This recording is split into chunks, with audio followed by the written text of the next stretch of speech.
So welcome back, everybody, to the podcast. Today I have a really special guest with me today. We have the amazing Dianna Daou. She is an award-winning productivity trainer, international speaker, and all-around badass. I can't wait to have you on the podcast. Thank you so much for coming in. And I'm not sure where this conversation is going to go just yet, but I've had the pleasure of actually running multiple workshops with Dianna so far. And she knows her stuff, everybody. She's been a bit of a mentor to me as well in many different ways. So thank you for coming on the show. Thanks for being here. Thank you so much for having me. It's my pleasure.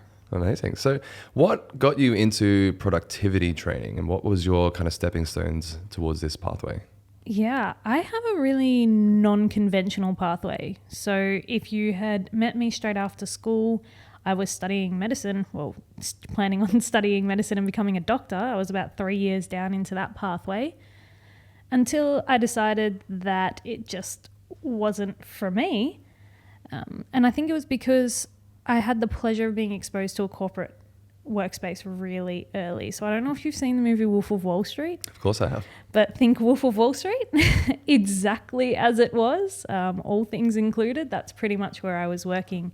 Wait, so that actually exists? It does exist. Well, not anymore post some laws changing around in Australia. But I was working there and, aside from all of the extracurricular activity involved in that, it really taught me a lot about time pressure, about money pressure, about optimizing processes, because that industry is so intense and everything just has to be perfect and run amazingly and optimized. So I was studying medicine, but I was thrown in this deep end here I became an operations manager very young at 21 years old. Wow. And all of a sudden I had to figure out how to make this business run optimally. So to circle back, that all basically came down not only to my own productivity, but the productivity of everyone in a business, the systems they were using to stay productive, and how to optimize that on a daily, weekly, and monthly basis. And I developed a bit of a knack for it. So while I was working there, I decided to start coaching, building my own business. So I have a business where I teach those skills to students and teachers and parents, as well as another business or another banner that I teach business owners and young entrepreneurs. And now we've got some exciting things going on here in Dubai after relocating. And yeah, I've just got a real passion for helping people do better and do more. I would assume you'd be good with working under pressure then. A little bit. I kind of thrive under pressure. Actually, it's the lack of pressure that sometimes bothers me. Yeah. That's crazy. That's really, really cool. And when it comes to productivity, when you first started this journey, was it an easy thing for you to pick up? Were you always somewhat organized? Were you always productive? Or is it just something that you kind of had to force yourself into? Yeah, look, I've always been the person that people call naturally smart. I didn't have to study all that much, but I hate when people say that though. It's like you weren't even there for it. Yeah, you weren't there. So people typically called me naturally smart growing up and going through high school. I was never the absolute top of my class, but I was consistently high. High grades. Yeah, I was about to say. Always got consistently high grades. So that probably gave me a bit of a complex. Actually, it wasn't necessarily that the results made me feel smart, but everyone telling me how smart I was made me feel smarter. And there's this funny thing, when you tell yourself you're smart, you do things that smart people do and you become smarter, right? So that's probably the first thing. I've naturally always had a knack for learning and picking things up in that way. But actually the second thing is not really having a fear of messing up. From a very young age, my mum always encouraged me to do anything that I wanted to do, try anything that I wanted to try, and then see what happens. What's the worst that could happen? And if another human could do it, so could I. Right? So while these things are seemingly unrelated, I grew up knowing that I was smart and I was capable. Right? So it meant that anything I wanted to pick up, I could and I would. So fast forward to now studying medicine, learning about the brain, physiology, how the brain and the body all works and how it all works together, I realized a lot of our emotions, a lot of our actions, a lot of everything we do day to day is just science. It's just biology. Right? So I started to learn about how the body and brain worked. And then I started to learn about how money and time and managing people and leading people worked. So then it was this perfect storm that helped me see that in the middle of it all was learning, lifelong learning more specifically, being productive with your time and resources, and just having a go at everything. And eventually you'll find something you're good at, or you will get good at something, because when you do it enough, you'll get there eventually. So for me, it was a perfect storm. It was medicine, it was work, it was my upbringing that just led me to say, I know how to achieve anything I want by just putting a set of steps in place and doing it and see what happens. And now I just teach other people to do the same. It's so cool. You touched on a couple of really important topics there, where lifelong learning is just a pursuit of getting better, So I generally, as a kid, I hated learning because for me, it was associated to negativity. It was associated to school. It was associated to bullying. It was associated to all these things, right? So for me, I just didn't like learning. And as I got older and I started to realize, I actually like learning just the things that I enjoy. And that stayed with me for a little while. And then I eventually learned how to learn. And because I knew how to learn, learning became fun. Mm-hmm. So then learning anything is the pursuit of lifelong learning. And it means now that if I'm given a topic and I need to speak about it, I can speak about it like an expert in a week. Yeah. Which I never thought was possible for me. And the amount of things it's allowed me to do and continue to do, and I'm not sure what's going to happen in the future, but I assume it's going to continuously go up and up and up. But the things that happen, the opportunities that you create just by lifelong learning it's really, really important. And I think it's something that everybody should really, really attempt to get into. Absolutely. I think lifelong learning is probably the single most valuable skill that you can 100%. Have, because anything you want to do, you can learn. If you want to go into sports, you can learn how to be a better athlete. If you want to go into music, you can learn how to be a better musician. So lifelong learning is, the root of all skills. But I think, like you said, we associate learning with school, or we associate learning with reading really heavy books or being lectured by someone. But learning comes in so many different formats, and it could be what you see, what you hear, what you read, what you do, who you hang out around. So, I mean, I know this is something we're both particularly passionate about, but how do you feel like I'm going to ask you a question now, but how do you feel like you've integrated learning into your everyday? So I'm not talking about, dedicating hours to reading or writing or memorizing something. Like, how do you think learning has impacted how you go about your day-to-day business? I generally try to go to big events and seminars and things like these because I like the immersion that comes with learning from big events.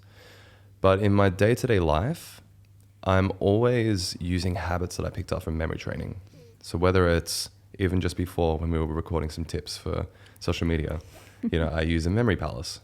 And that's something I never even thought was possible before. I'd have to be constantly just like looking at the list or something and being like, what's number one? What's number two? I've already forgotten. And I listen to podcasts when I'm driving, so I'm using memory palaces to store information as I'm driving. So I'm always learning something and recalling and retaining it. And it's become a habit for me. So now if I'm ever stuck on anything, I know that it's not me as a person that's fundamentally broken. It's just I need to learn something. Whereas before, I just thought I was stupid. I just thought some people knew these things and some people didn't. And I was the didn't. That fixed mindset. Yeah. Yeah. I used to have a very fixed mindset with it. And now it's everything that you want is on the other side of a bit of information. How good is that? And I think part of it is just finding what is the best way that you consume that information. And I think this is the biggest thing. It's because in school we were taught that, learning comes from being spoken at by a teacher or reading lots of books. Yeah. But the way that we learn can vary so much. So I'm more of a conversational learner. So I'll learn more from having a conversation with someone about a topic, being able to ask questions, being able to engage. That's my style of learning, which means my strategy for lifelong learning is to always be in a room with people that are smarter than me. I love that. It's like the old saying goes, if you're the smartest in the room, you're in the wrong room. Yeah. Right? I want to be the little fish. Like, that's why I've always forced myself to be in rooms that are much bigger than I am.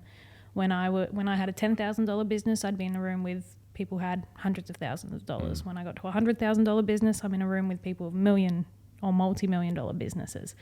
And that's how I kept those conversations going, because if you're learning from the people achieving what you want to achieve, then you're heading in the right direction.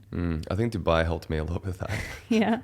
Because when I was 22, I'd never met somebody that made $1 million or something like that. And now I've met multi-billionaires, and every second person you meet sometimes is a millionaire. You're like, oh, cool, this is great. This just puts me onto like I can do better and I can be better. Yeah. Always. And it's fantastic, I try not to overload myself with information, whereas when I first started learning memory techniques, I thought I had to memorize everything anybody ever said. And that's okay. I was just learning the skill. Whenever you learn anything new, you overplay it. But now I do more of micro learning in a way that's deliberate and effective.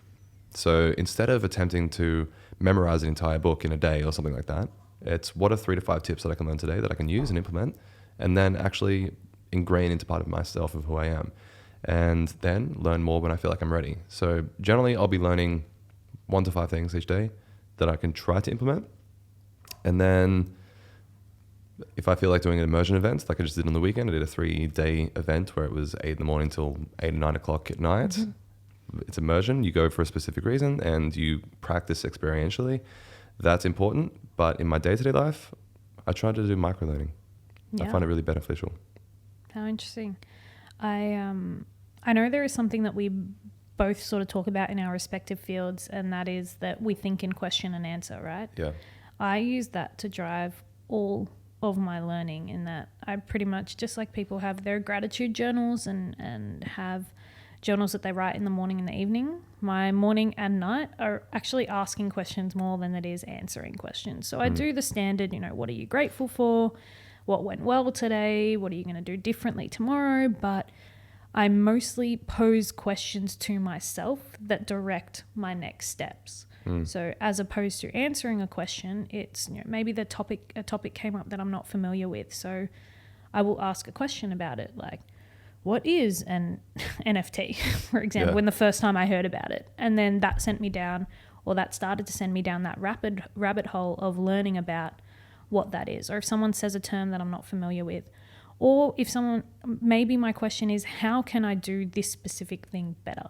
Or how has this changed since I was in high school? That's a big question I ask, because I work with students and I work with schools and teachers. Sometimes the question that I'm asking myself is, how has the classroom format changed since I was in school?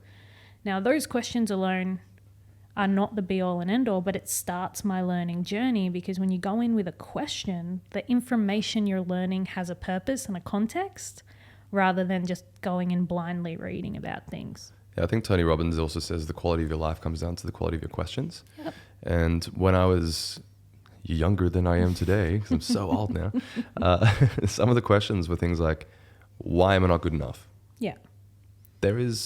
And your brain is a search engine. So it just goes, here's all the list of things you did that why you're not good enough. It's going to try and answer it. It's going to answer it, right? So then if you learn to ask it a more actionable and helpful question, like, how can I achieve this thing? Or how can I get over this hump? How can I be better at X? How can I be better at X? And you start to open your mindset to, actually, everything I want is on the other side of a question. Great. Yep. I need to get better at asking questions. Yeah. But I don't think a lot of people realize that, like you said it just before as an offhanded comment, where it's the brain thinks in question answer. Mm-hmm. And I don't think people realize how important that is. Yep. Like if I say the brain thinks in question answer, somebody listening will be like, does it? You just answered the question. And there's your answer. So whenever we're teaching and explaining things, whenever I say a statement, I try to back it up with an answer to a question that I've just opened in your head. Yeah. So for example, if I were to say, in order to get rid of anxiety, you need to be able to learn to manage your emotional state. Yep. And now they've got a question in their head of what is their emotional state? Now I need to go on to your emotional state is how you're sitting. Yeah. It's what you're focused on to physiology. Have you ever had the experience where you have anxiety? Mm-hmm. Yes? Yeah. Well, that's because you don't know how to manage your state. And now I'm answering the questions that I'm opening for you. And when you start to do that as a speaker, you're taking people down the hole with you. Yeah. And you're taking them on a journey rather than just hopping up and being like, here's all the things you need to do today. Yeah. And people are like, why? You know what? I'm even more on the nose as a presenter. I mean, you would know this because we've presented so many things together, but my title and transition slides are actually questions, and it's the question that I know they're asking next. Exactly. Right? So, for example, I do a section in our Ultimate Speaker Mastery workshop about different communication styles for depending on who you have in the room. And, the first one is, what personality type are you? What does this mean? And then eventually the crowd will be asking questions like, what if you don't know who is in the room? But before they get the opportunity to say that, I click next and that question is up on the slide. What if you don't know who is in the room? Or whatever question that I believe is coming next for them, I actually put it in bold writing on the slide as my transition. And this is for a few reasons that people underestimate. When you are using slides, there are two types of presenters. Either you are the authority over the slides, or the slides have authority over you. 100%. And when you are reading the slides or not knowing what's coming next, or the slides don't really align with what the room is looking for or the direction that you're going in, the slides are the ruler and you're just the person presenting them, right? But if you can learn to be predictive in nature with your presentation and actually predict the journey that the audience is going to go on by predicting what questions they are going to ask, you become more of an authority because they're thinking in the crowd, how did she know that I had that question? How did they know that's where I was going next? And you're leading them on this journey. It makes you seem like an expert or something. Yeah, it makes you seem like an expert. So most people do it subtly, and the way that you we're talking about is that you're answering their questions that you know that they're having subconsciously. I'm more on the nose. I'm like, here is the question that you're asking in big, bold letters, capital on the slide. And I think that is one of the reasons the feedback that I get is that my slides are informative and easy to follow because I hold their hand and literally take them down that rabbit hole. Yeah. Yeah, I think for me, it's very similar. It's the same thing. It's almost like I'm asking you to ask the question so that I can answer the question that I gave you almost. Yeah. It sounds so like manipulative actually when you speak it out loud, but the entire intention is to help people to get better at speaking, right? And if you don't do that sort of thing. Replace the word manipulative with persuasive. Persuasive. Right? Because speaking is persuasion. Sales are persuasion. And every conversation that you're having is a conversation of persuasion and or sales. When people say I'm not in sales or I don't do sales, like everything you're doing is a sale. Yeah. Like have you ever tried to convince your kid to go to bed or... That's a sale. You're selling them bed. Yeah. Right? But one of my kind of philosophies is that if you stop thinking of sales as sales, which has this dirty connotation, snake oil, car salesman, etc. Serving. Typically people transition it to think about how you can offer a solution to people and how you can be, the solution to their problem, which is also good. But the way I have to think about it to help me make sales is how do I give this person all the information they need to make a decision? Right? In the way that they need it to make that decision. So I know what decision I would like them to make, but at the end of the day, the decision they make is irrelevant as long as they make one. So they're not wasting my time. Either they're a yes, I want to buy, no, I don't, or yes, I'll buy later, right? Or no, talk to me next year, or whatever it might be. But in order for them to reach that decision, I need to give them all the information they need in the format that they need it to make that decision. And that's why I dive into these DISC profiles, typically in our presentations, and I won't bore everyone with it too much. I love the DISC profiles today. Cool. Yeah, but right. So obviously, in short, you've got your 4 personality types. They all require a different type of sales conversation. They all require a different type of follow-up conversation. But in my mind, I'm not thinking I want to make this sale. I'm thinking that I want to get them closer to making a decision. What do they need to make that decision? So that's really helped me navigate sales because all it is a decision. And typically people don't need more time to make a decision. They need more information. Yeah, I've noticed that. So you need to give them the information that they're looking for in the format that they're looking for it in, whether that is hearing it from someone else, hearing it from you, watching a video, getting reports or data. That all depends on who they are. And obviously in my coaching, I kind of deep dive into going, how do I know what information that particular person needs so I can deliver it to them? But sales is not about selling something, and it is about finding a solution for someone, but more importantly, it's about helping them make their decision.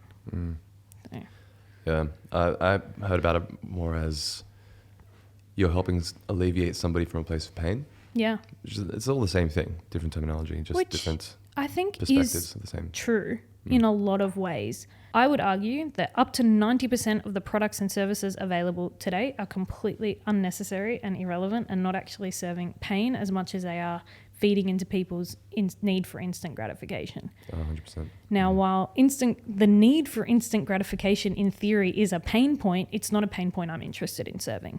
So this becomes that's a good point. I think place, for right? the industry that we're in, it's Correct. generally to help people in a place of pain. We're helping people, right? And we're still, you're not the best coach for every person. 100%. I'm not the best trainer for every person, right?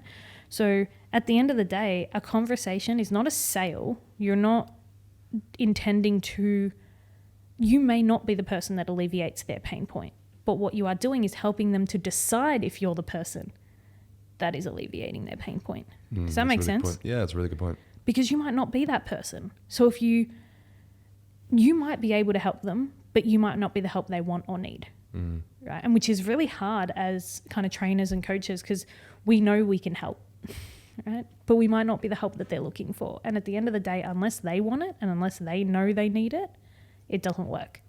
So instead of offering yourself as the solution, offer the information they need to decide whether you are the solution.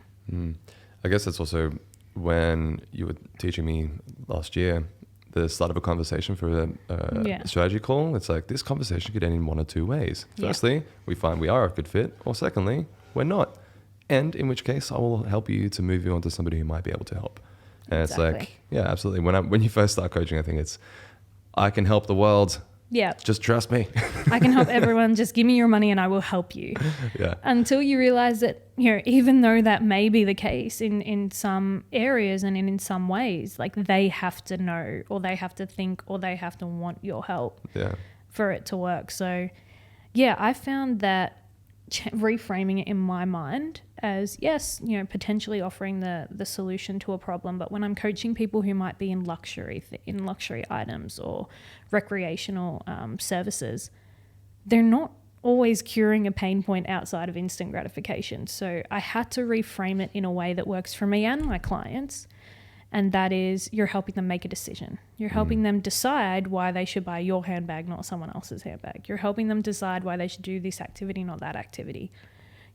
I'm helping them decide whether I'm the best trainer to help their specific problem based on my format, based on the transformation that I've helped people see, based on how we get along even as humans, which I think the human element of business is really something people overlook, but it's potentially the most important part. I mean, you're always dealing with people, so... People buy people, they don't buy services. Yeah, I love that. Yeah, and this is some stuff that you go really deep into in our workshops, which I really, really like. So Dianna's a lot more into the communication side, the actual nitty-gritty of how to say, of what to say and when to say it, that sort of thing. Yeah. I'm more of the... What am I more of? No, the way I think about it is you are the how to show up, how to say things, how to present yourself as an expert, how to work the stage, how to memorize what it is that you need to say. But I'm more in the back end. I've always been more of a behind the scenes person. I am what to say and how to structure your speech and how to how to spread out the information and how to position the information in certain ways. But once you have that information, you can't just get up on stage and read it or throw it at someone. You are the, how do I take this information and actually present it to the world? So that makes more sense. Yeah, and I think it's the same in our business endeavors together as well. I'm more of the structure person that has to rein you in and go we have to structure this and process this in some way, and optimize it and operationalize it, and that's my strength, and that's why we work well together, because you are the person that works best at putting it out to the world and attracting people to it. So I'm the excitable little golden retriever. I'm like, we could do these things. Let's go. All right, sweet, and we could also do that and this and that. And this and this and that. So no, I think that's why our skill sets kind of complement each other really well, particularly in the Ultimate Speaker Mastery. I think that's probably the feedback we get most often, that our skill sets do complement each other. I think that's why we make such an awesome team. Yeah, I love it. I'd love to bring you into the forefront rather than keeping you in the background. I'm pushing it again on this podcast and push out of reels and everything nowadays. So. I'm trying. You can see my nervous hand gestures. I've got my playing with my hands and stuff. Like, I don't mind talking, and I'm happy to have conversations, and I can work a stage quite often, but knowing that I'm on camera and knowing that it still gets to me a little bit. Those inanimate objects. Yeah, damn. So in the comments, I want you all to write how awesome she is. Everybody, thank you. So that she can start doing more of these. That's awesome. Well, we just got the timing thing, so we're going to have to wrap this up. But Dianna, thank you so much for coming on the podcast. It's been amazing having you here and amazing learning from you. There's so many nuggets that you speak about just offhandedly because you've gone through these processes and recognizing for yourself, and there's a lot of wisdom and insights that you share, so thank you very much for that. And I hope some people got some really cool stuff from this episode. I'm sure that you will have. I'm sure that I have. And get ready, because Dianna and I are launching some pretty cool stuff coming up very, very soon. And if you are interested to attend these workshops where you're going to be learning how to become an awesome, confident speaker, how to deliver a message that makes an impact, and how to get paid really well by doing it, then make sure to hit us up and come along to those workshops. You're not going to regret it. And we'll see you there. Thank you so much. Peace out. Thanks, Dianna. Thank you so much. Peace out. Peace.